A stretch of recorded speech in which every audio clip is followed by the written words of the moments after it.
When we are pursuing this life of becoming the best version of ourselves, it's impossible to not live a fulfilling life because you're getting better every day.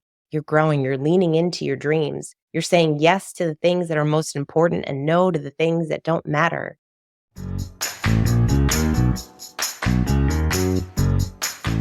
Hey there, we have a special episode of Lead with Culture because it is the 25th anniversary of Matthew Kelly's best-selling book, The Rhythm of Life.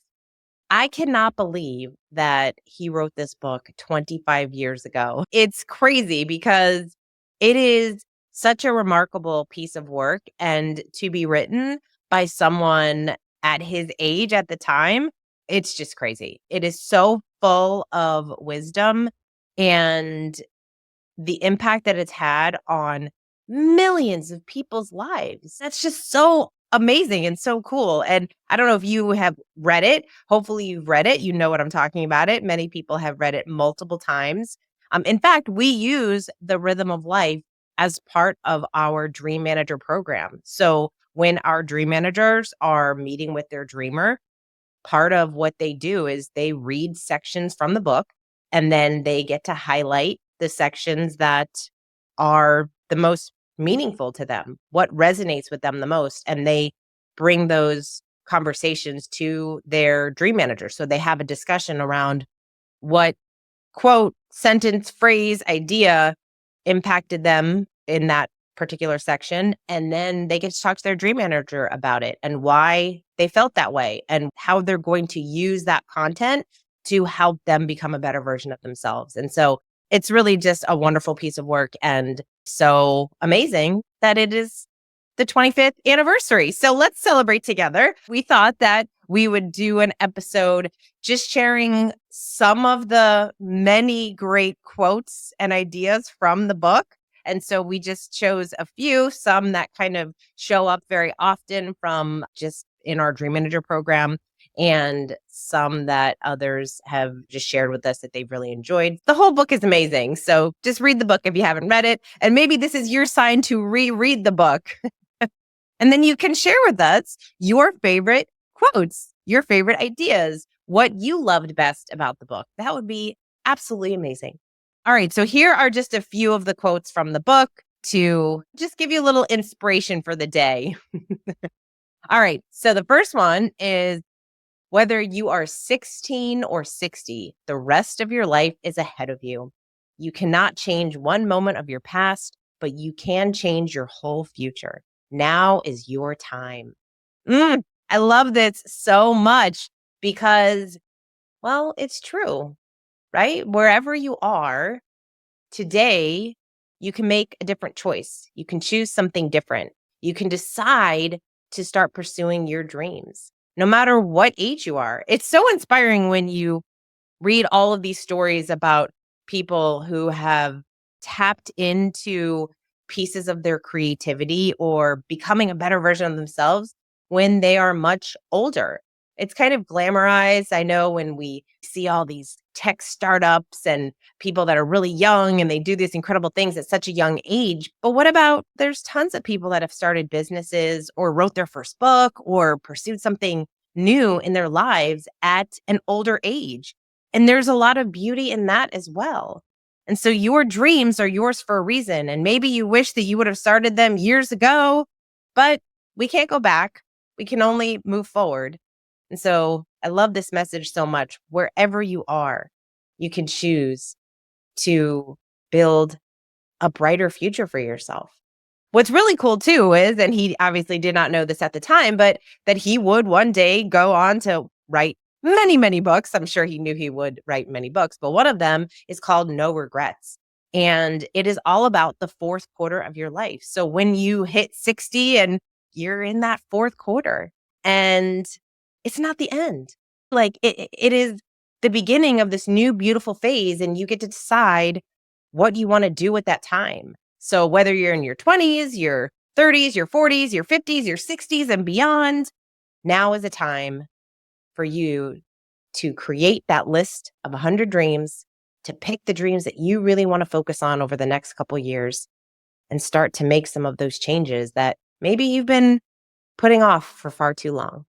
All right, next. If you gave your body a choice, if you give your body a choice, it will always take the easy way out. Your body lies. It tells you it cannot when it can.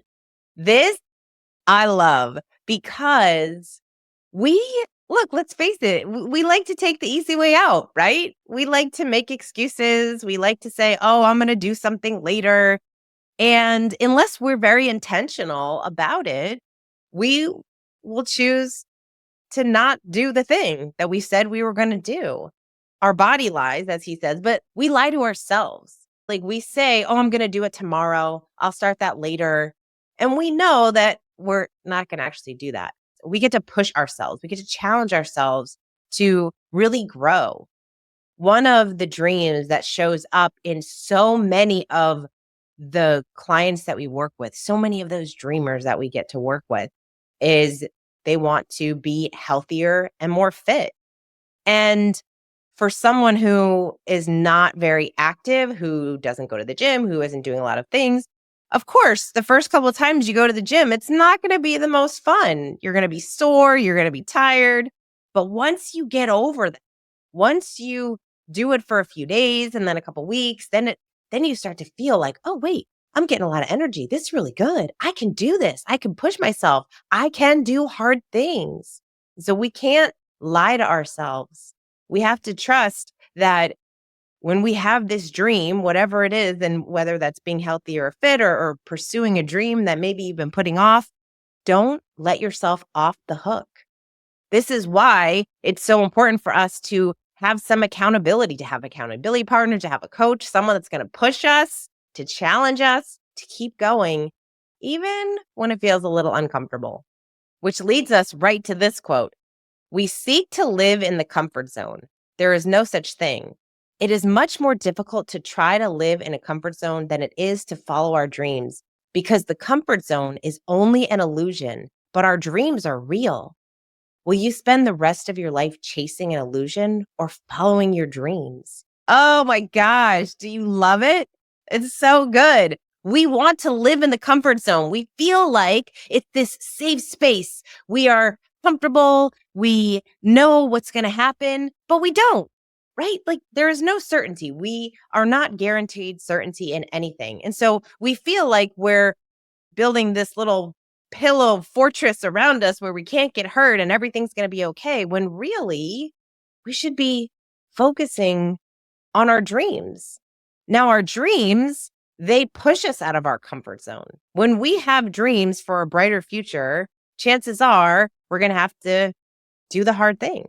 We're going to challenge ourselves. We're going to push ourselves to do things that we haven't done before. And what shows up is perfectionism and imposter syndrome and procrastination and worthiness. And we have all of this stuff in our mindset that stops us from pursuing our dreams. And so here we are, we want to be in our little comfort zone. So the moment that we realize that there is no comfort zone, that it is an illusion, as Matthew said, only then can we really pursue our dreams with the fierceness and the courage that we need in order to achieve those dreams.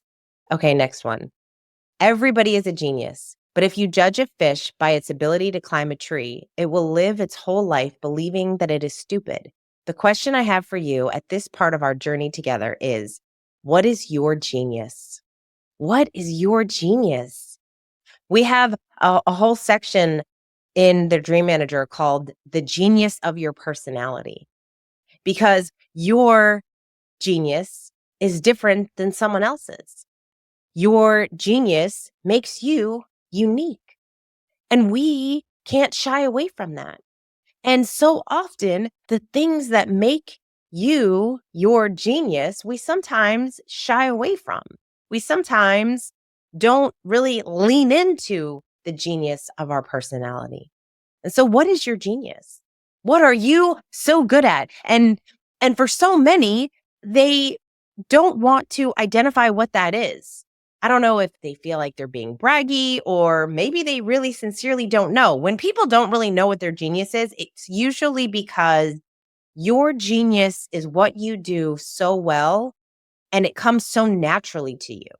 It's something that you almost don't really understand how special it is. You think that everybody maybe thinks the way that you do or approaches a certain way, a situation the way that you do. It just is such a natural ability for you. That's why it's your genius. It is a gift. That is one of your gifts. And once you identify what that genius is, it changes your life because then you can pursue things that help you highlight your genius. You can do the work and activities and pursue the dreams that you know are meant for you because they are going to feed into that genius. Because when you are sitting in your genius, that's when you feel most alive. That is when you feel most energized. That is when you feel filled with passion and purpose. Because when you're in your genius, you're probably in the zone, in the flow, in that state where you feel like, wow, time has gone by so quickly because this is what I meant to do. So, what is your genius? A really great exercise is to ask 5 of your closest friends or family members. Ask 5 people in your life, hey, what do you think my genius is? What's my superpower? And they're going to tell you because the people around you, they see it, they know you. In fact, your genius is probably a big reason why they love you, why they want to spend time with you. So, what is your genius? This is a really great question to reflect on, write about it, journal about it, and ask those people around you and see what they say. And speaking about people and who you surround yourself with, here is another great section. The people you will most enjoy spending time with are not those who agree with you in everything you say and tell you that you should be a little easier on yourself and have that second slice of cheesecake. If you are dedicated to your essential purpose, the people you want to surround yourself with are people who inspire and challenge you to become the best version of yourself. The truth about friendship is this: we learn more from our friends than we ever will from books. Sooner or later, our standards come to rest with the standards of our friends. Nothing influences us more than our peer group. The people you surround yourself with tell me something about who you are or something about who you will shortly become. Who are you surrounding yourself with? Are you surrounding yourself with people who read great books, listen to great podcasts, have interesting conversations, believe in their ideas, they're pursuing their dreams, they are positive, they are energized, they are engaged in their life, they are uplifting, they want to see you succeed, they help people, they're on their own growth journey? Are those the people that you're surrounded by? Those are the people that we gravitate towards. We want to be around people who are pursuing their dreams, who believe that they can create a better future for themselves, and they want to help others do the same. They want to help their friends. They want to feed into their friends. So think about, who are you most in contact with? Who do you spend the most time with every day? Look at your phone and look back and see, who are the last 10 people that you called. When you look at their number on your phone, do you get excited? Do you get a smile on your face? Are you happy? When you see someone calling you on the phone, do you immediately reject it and let it go to voicemail? Maybe you roll your eyes, you feel annoyed? Or do you have more people on your phone that when you see their name light up, you get excited? You can't wait to pick up the phone to see what they have to say, to share good news with them, to have great conversations with them. Who are you surrounding yourself with? And are there people in your life that it might be time to let go of? All right, next one. There will be tough times. There are for everyone. There will be times of fear and trembling. There will be times of discouragement and disillusionment. Have courage, smile, keep your chin up, laugh often, be kind to yourself, stay focused, be gracious and appreciative, think happy thoughts, and carry on regardless. There will be tough times. We know this to be true. It's funny because Matthew wrote this book 25 years ago, and many years later, he wrote a book called Life is Messy. Life is messy. So he shares in that book a lot of some of the tough times that he dealt with. And we can't give up. We have to continue to move on, to continue to move forward, to remind ourselves that there are things that we can't control and there are things that we can control. And when we focus on the things we can control, it's easier for us to keep going. It reminds us that we are able, that we do have the power to create a better future for ourselves, no matter where we are, no matter what difficult times. And it can be challenging to sit in the messy middle, to sit in those difficult times. It can be challenging to smile through it, but you've done it before and you'll probably do it again. And so this is just an encouraging message. Okay, we have two more. This one I just sent to a friend of mine. For the most part, we are too busy doing just about everything that means just about nothing to just about nobody, just about anywhere, and will mean even less to anyone 100 years from now. So good. This is so good. When we think about our lives, we are so inundated with so much, there's so much to do, so many things, so much on our to-do lists. And it's so easy for us to get caught up in this, got to get it done, that we stop and reflect on why. Why do I need to get this done? Is this even what I should be doing? Is this even what I should be focusing on? Does this really matter? What in my life really truly matters? And what should I be working on in order to create the vision for your life that you have, to create that brighter future for yourself? So, this is such a fun reflection to just think about, what are you doing? We're too busy doing just about everything that means just about nothing to just about nobody, just about anywhere. So crazy. All right. And last but not least, we'll leave you with this because this is the essence. This is really the essence of Matthew's work, of what he has done over his entire career, which is remarkable, writing over 40 books and had millions and millions of copies sold all over the world. And for people to just, he is just flooded with messages of love and appreciation and gratitude for the work that he has created, because it has helped people get out of so many challenging times. It has helped people thrive. It has helped heal relationships. It has helped businesses become more successful and help them grow. It has helped to inspire so many people to reconnect with their dreams. That alone is so inspiring when you think about someone's body of work, and they've done so much in the world to help other people fulfill their dreams, to believe in themselves again, to work towards their dreams, to do the things that they never thought they could possibly do. And all they needed was a little bit of encouragement, a little bit of guidance, a little bit of inspiration.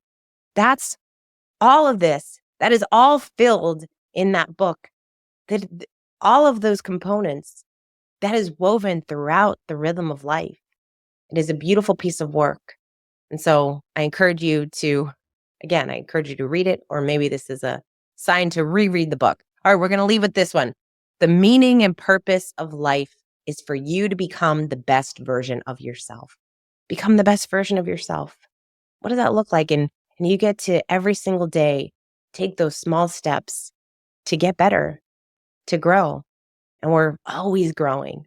There's always an opportunity for growth, for improvement, for development, to gain new skills, to meet new people, to impact lives, to change your own life, to change your family, to do good work in the world.